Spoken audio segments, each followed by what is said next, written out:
I'm Dr. Sakshi Khandelwal and I have been recently promoted to second year of my residency by the newly joined first year residents in our department.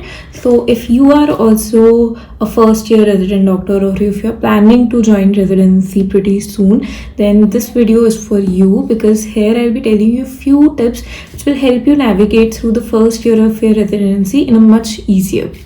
Okay, the first thing is that don't be afraid of asking questions from your seniors. Ask even the most basic stuff. See, when you are entering into residency, we honestly don't expect you to know much on the practical grounds. Okay, we know you have good hand on the theoretical part, but you don't have a good hand when it comes to the practical aspects. Okay, so when you are entering into residency as senior, I'm telling you that no, we don't expect you to know anything. Okay, so you can ask even the most basic of stuff, the dose of the drug, the route by which it is given, the indications, the contraindications.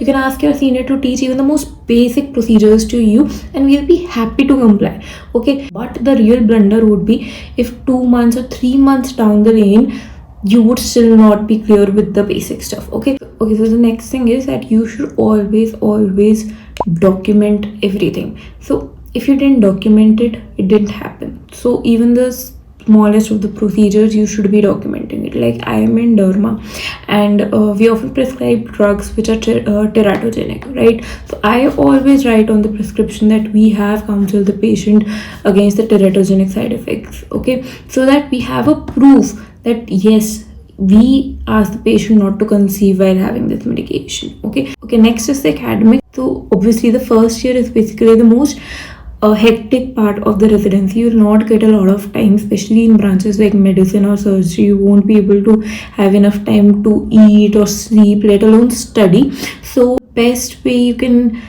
keep yourself updated of at least the cases in the ward is by the use of ChatGPT. Yes, ChatGPT can be very helpful if used in the right way. So I gave my ChatGPT, I bought the ChatGPT Pro and I gave my ChatGPT this prompt that whichever questions I'm gonna ask you, have to answer them using the standard textbooks of dermatology. And I specifically mentioned the names of the books like Rooks, Fitzpatrick and all. So whenever I ask any question to my ChatGPT bot, it always answers me from the most standard textbooks. Okay, now that is not foolproof. Okay, I won't say it's 100% accurate always. It's more like 70-80% accurate, but even that works. Okay, having 70-80% of accurate information is still better than having no information at all.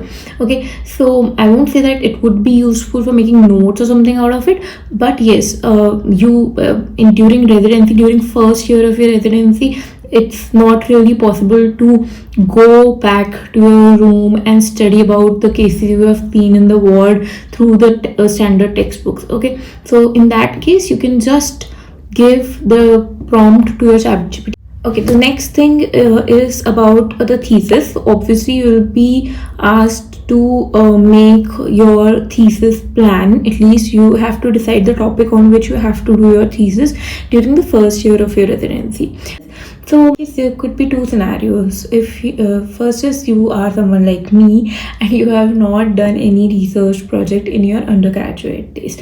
And the other possibility is obviously that you are well versed with the entire research universe and you have done quite a lot of research projects in your undergraduate days. So if you have done a lot of research projects, then you can take up a complicated novel study. You can even do a pilot study. But if you're someone like me who has not done any research project during the undergrad days, then I would highly suggest that you should keep your thesis really simple. Because there's a time restraint, you have to complete it by the starting of your third year. It's better to take a topic which is not very much complicated. So firstly, try to avoid multidisciplinary topics. Okay, a topic with which you would have to consult other departments, try to avoid such topics.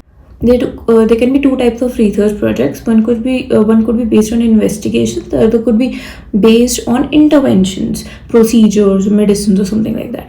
Okay, I would say that investigation based projects are way more easier to do as compared to intervention based projects, because firstly patient consent is always necessary. Okay, if you are doing a new procedure, if you're trying out a new medicine, if you're comparing two medicines, then obviously the patient will ask you why you're not giving me the standard treatment and all, right? So it is always easier to actually go with the investigative projects rather than the interventional projects.